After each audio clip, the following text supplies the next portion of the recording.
이준석과 이낙연의 공통점이 있죠? 바로 거대 양당의 전직 당대표라는 것입니다. 영상 보시기 전에 구독 부탁드려요. 매일 최신 뉴스 보시면서 정치인들 향해 시원한 욕 한 사발이 하시면서 스트레스 날리세요. 이 둘에겐 또 다른 공통점이 있습니다. 현재 당내 주류로부터 철저히 배척당한다는 것입니다. 둘 모두 현재 신당 창당을 꿈꾸고 있죠.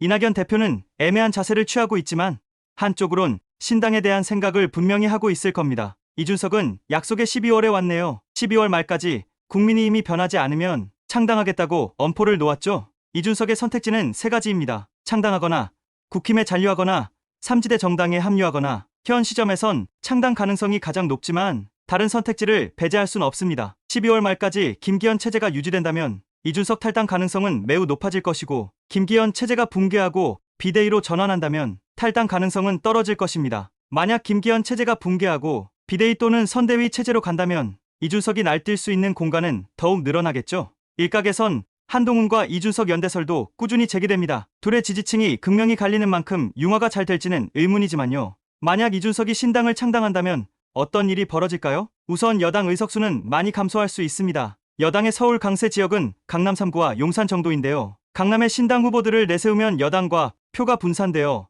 야당 후보들이 당선될 수도 있겠죠. 물론 야당 후보들의 표를 가져올 가능성도 충분히 크긴 합니다. 문제는 영남인데요. 대구 등 보수 텃밭에 후보를 내도 전통적인 여당 강세 지역인 만큼 신당 후보들이 당선될 가능성은 극히 적은데요. 20대 총선 안철수 신당의 호남 신드롬과 같은 일이 일어날 확률은 극히 드물 것 같습니다. 이준석 본인 말로는 많은 지역구에 후보를 내겠다고 하는데 글쎄요. 그만큼 경쟁력 있는 후보를 내야 하는 것 아닌가요? 당선이 될 만한 인물을 내세워야죠. 물론 이준석이 탈당하지 않을 가능성도 매우 큽니다. 김기현 체제가 붕괴하고 선대위 또는 비대위 체제로 간다면 이준석 선대위원장이 다시 한번 힘을 발휘할 수도 있습니다. 재보선, 지방선거, 대선을 승리로 이끌었던 대표였던 만큼 이번에도 그 실력을 발휘할 수 있겠네요. 이준석이 과연 탈당을 협박삼아 자신의 세를 과시하는 것일까요? 지금 모든 언론의 스포트라이트가 한동훈 장관을 비추고 있습니다. 그 안에서 자신의 입지가 좁아질 것을 우려해 탈당을 앞세우며 힘겨루기를 하고 있는 것일까요? 그래서 이준석이 자꾸만 한동훈을 언급하며 체급을 과시하는 것일까요? 이준석과 한동훈은 과연 같은 팀이 될 수 있을까요? 구독 눌러주시고 댓글 달아주세요.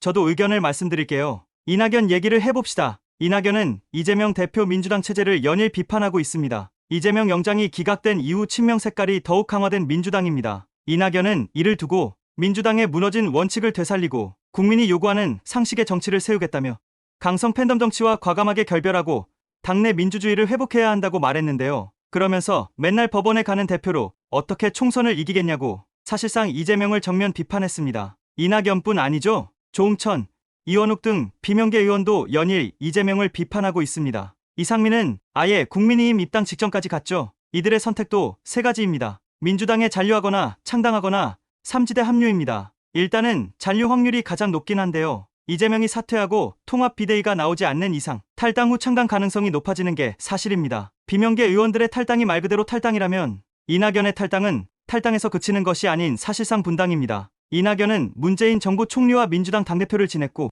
이재명 대표와 지난 대선 당시 치열한 경선을 치르기도 했죠. 단순히 탈당이 아니란 말이 되는 것입니다. 이낙연의 탈당은 문재인과 민주당의 결별로 읽힐 수도 있다는 것이죠. 지금 민주당 강성 지지층은 이낙연뿐 아니라 문재인도 비난합니다. 이낙연은 얼마 전에 민주당은 오래 지켜온 가치와 품격을 잃었다며 지금은 강성 지지층으로 인해 내부 면역체계가 무너졌다고 진단했는데요. 창당을 암시하는 것일까요? 국민의힘과 민주당이 모두 당대표를 지낸 이준석과 이낙연이 분열의 중심에 있습니다. 이들의 공통점은 현 시점 당내 주류와 멀어졌다는 것인데요. 현재 상황으로만 보면 이들의 신당 창당은 불가피할 것으로 보입니다. 결국은 윤석열과 이재명의 결단이 필요한 시점인데요. 윤석열이 김기현을 재신임하지 않고 비대위 혹은 선대위 체제로 가라고 신호를 보내고 이준석에게 사과한다면 분열을 막을 수 있겠죠. 이재명도 마찬가지입니다. 이낙연 등 비명계 의원들에게 손을 내밀어야 분열을 막을 수 있습니다. 이준석과 이낙연 모두 대권의 뜻이 있습니다. 어떻게든 다음 총선을 승리로 이끌어야 다음 대권에 한 걸음 더 가까워질 수 있는데요. 총선이 다가오는 만큼